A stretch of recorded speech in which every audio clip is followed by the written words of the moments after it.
Welcome back to our program. I'm your host, Wu Ruiguo. In this segment, we will continue our conversation with Councilman Ron Litinsky from the city of Dallas. Ron, I'm going to ask you, what's your purpose of your trip, of your delegation to Taipei this time?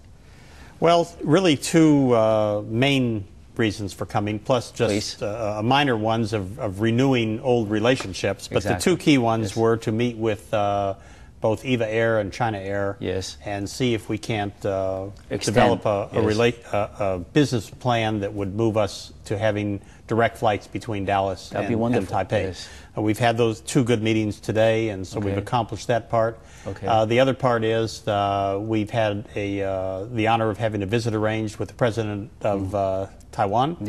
And so that'll take place tomorrow, and so we're looking forward to that. We've got a large delegation from the Taiwanese community that is over here with us to join us in that.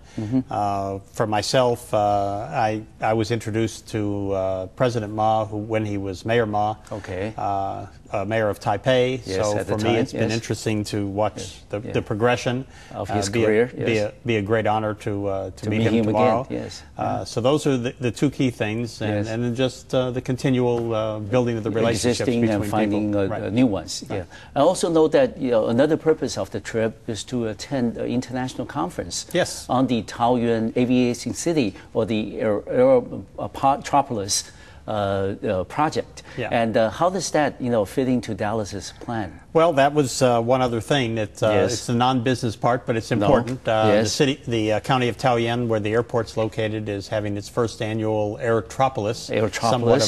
Somewhat of a tongue twister, word, it's likely to learn from how Dallas has developed its airport and some of the things that could be done here at the Taipei, based on and vice versa. And again, I think probably what we would like to do is maybe establish somewhat of a sister airport type of relationship between the two airports and the cities. So that's another exciting thing that we're going to be doing here tomorrow. But based on your experience back home of the Dallas and Fort Worth airport, I'm sure that there are many companies, many businesses with that experience on their record, that would like to be a part of the construction project at the Taoyuan Aviation City or Aerotropolis. How would you, as a member of the City Council, try to facilitate getting the businesses back home involved in an international project of such a magnitude in Taiwan?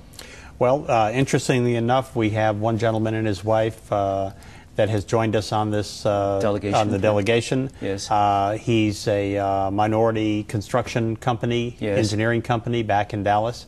Has done some work on the mainland. Has not done any work in Taiwan yet.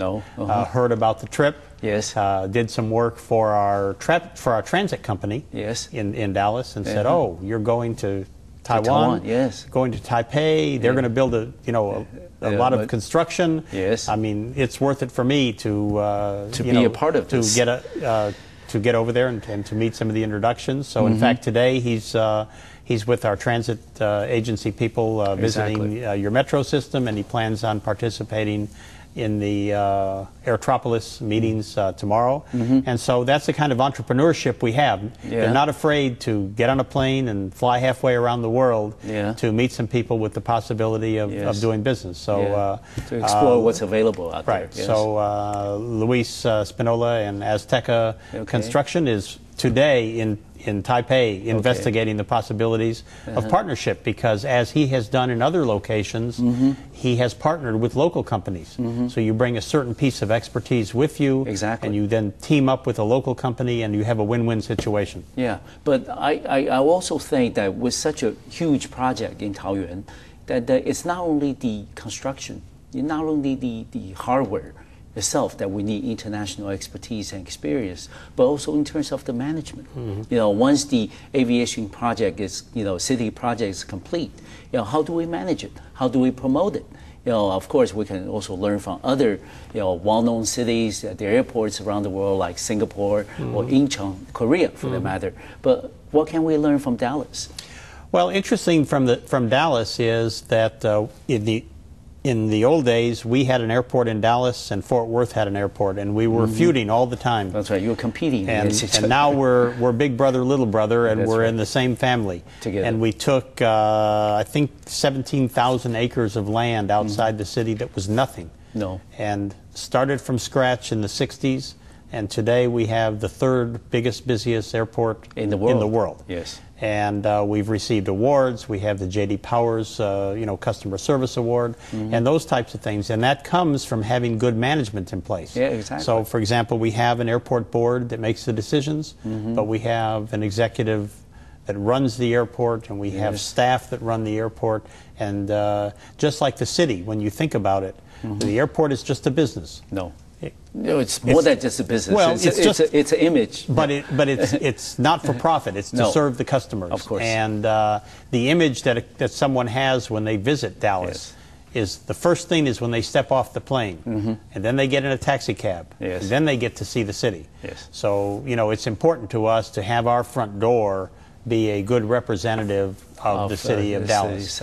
And it's come through a lot of hard work. So I think, and we are not afraid of sharing that. So if Taipei can learn from us and we can work together, we can learn things during your construction of the Aerotropolis that maybe we want to go back and remodel our airport. Do more expansion with the airport back home.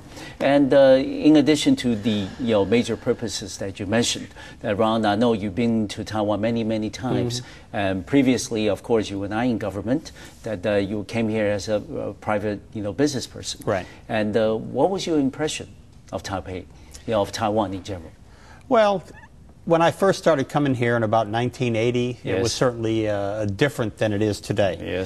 But even then, I think Taiwan was a very progressive, energetic very city. Vibrant. And of course, at that time, there were not very many people from the States that came over here at all. So my wife and I would be the only ones out on the street that, but watching the progress has been very interesting for us over the years, because as we come back and we see the changes, and you see things like Taipei 101, being built up, and you see the metro system being built, I tell you what, I certainly don't miss the millions of little scooters that were everywhere back then. Today, the air is cleaner. It's done better. So it's a lot better city, and I consider it one of the key cities in the world on an international stage that people need to visit. And when you get out of the city and you go into the rest of Taiwan, and you see the green hills and a lot of the other things out of the metro area that many people should take time to go do. You mentioned Taipei 101. I understand that a Dallas-based construction company had a lot to do with the construction of the project itself. Turner construction, and I know the mayor was part of the Turner construction team. The mayor was the main man. He was president of Turner. And certainly was involved in the process. But as somebody who's been to Taiwan so many times yourself, you must have some indirect knowledge about how that project has really put Taipei on the international map. Can you share with us some of that experience? It's an interesting story. In fact, if I can expand a little, Raymond. Please. Mayor Leppert was responsible when Turner Construction was based in New York. He was responsible for moving them from New York to Dallas. Because it was a better city. It was better with air connections and travel and lower cost of doing business. And they doubled immediately from, I think, a $4 billion company to an $8 billion in a couple of years, and they have continued to grow since then. So it's kind of interesting, and I know he was heavily involved by being president of Turner. He wasn't there hammering on the walls, but it was under his reign that Taipei 101 was built. And so what you have is you have a company based in Dallas with an international reach, and going to another country and another city and helping local, because it's not as if we brought all the construction workers from America. The construction workers were right here local. And so I think it's, again, a good example of a partnership where an international U.S.-based company is responsible for building a local project that will become a landmark. I think Taipei 101 will be sort of the Empire State Building of Asia, not just Taiwan. And even though there are bigger, taller buildings in New York, everybody remembers the Empire State Building. So right now, Taipei 101 is the tallest building in the world. Yes. And maybe somebody will put a little antenna on something else and make it a little trumpet. Yes. Yeah, but people will still remember Taipei 101. Yeah, I think also for Taiwan, it was a very important project in terms of how we can build such a huge construction structure and then really put Taiwan on the international map.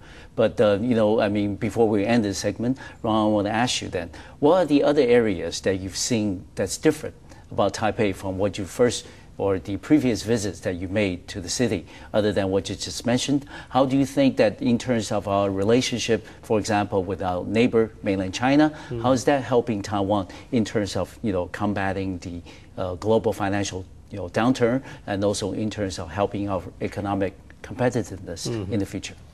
Well, I mean, when you turn back the clock, when I first came to Taiwan and to Taipei to do business, the business was located here. Yes. And then over the years, for lower cost of manufacturing labor, you had Taiwanese companies that were the pioneers onto the mainland. And had that not taken place, I don't think mainland China would be where it is today. Yes. So I think the entrepreneurship that took place for the Chinese businessmen that were here in Taiwan to risk going to the mainland, it was a brave step. Now we turn the clock back, forward now, and now we opened up the cross-strait flights. Yes. I think that's going to be better for Taiwan, and you're going to have travel back and forth. I think the opportunity for tourism is going to be immensely increased. And at the same time, you have a lot of people that move to the States and maybe have never come back to Taiwan and would like to. So that's where the direct flight